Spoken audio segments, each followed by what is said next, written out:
Ito ay 6x12 modern bahay kubo. Ang bubong nito ay gawa sa pawid at long span na yero. Pangmatagalan sa ulan man o sa tag-init. Nahahati ang kubo sa sala at kwarto with attic. Meron din itong sliding window, isame or gubida.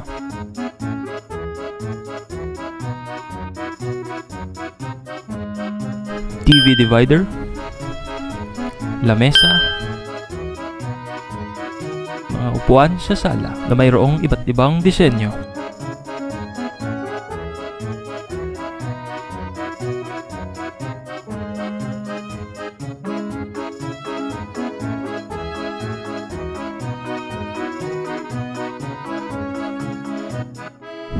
At ito naman sa kwarto. Merong double deck, customized small cabinet, at merong attic. Tapos na ang kubo at ready na itong isakay sa truck. Kailangan ng maraming tao para sa bayanihan.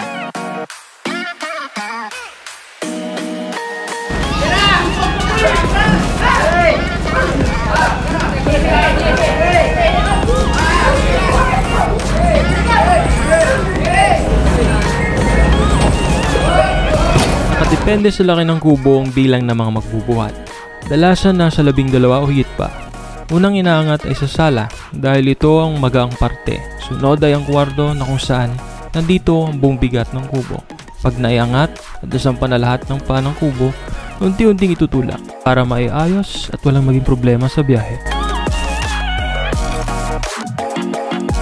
At nakaschedule sa madaling araw, ibiyahe ang kubo para iwas traffic at sa malinsangang panahon.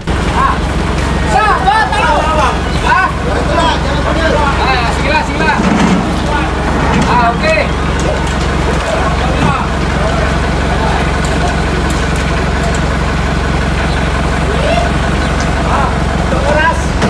4:15 AM delivery.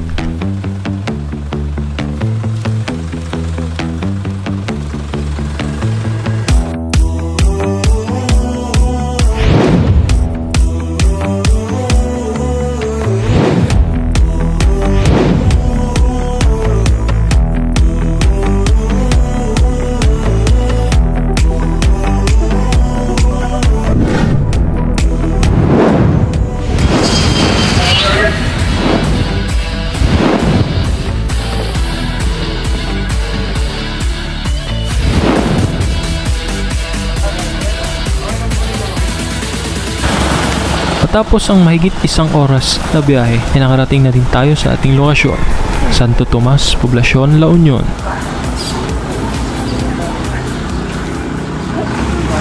Ito si Cap, ang nagmamayari ng kubo. Tumayo pa siya mula sa La Union hanggang San Carlos para lang magpagawa sa Kubo Builders TV.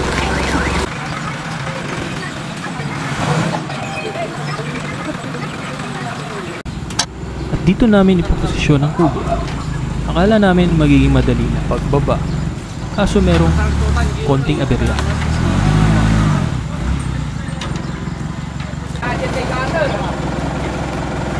Naagad namang nasolusyonan.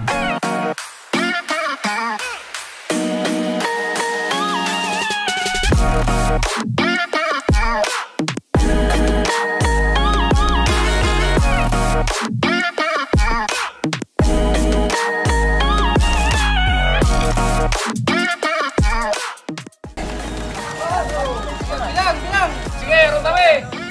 1, 2, talo!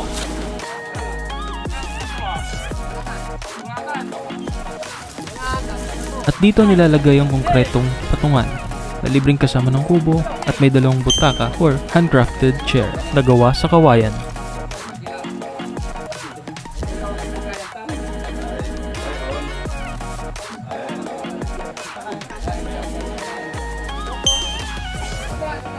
At muntik ko na makalimutan, meron ding libreng hagdan.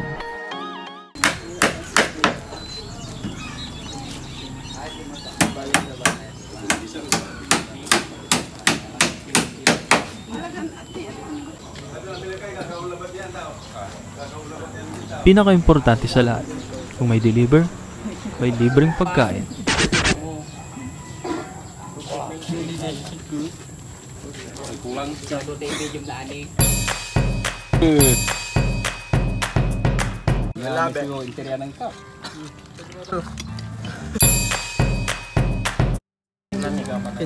Kini bang pati video mo. Papasalo ko sa kayo.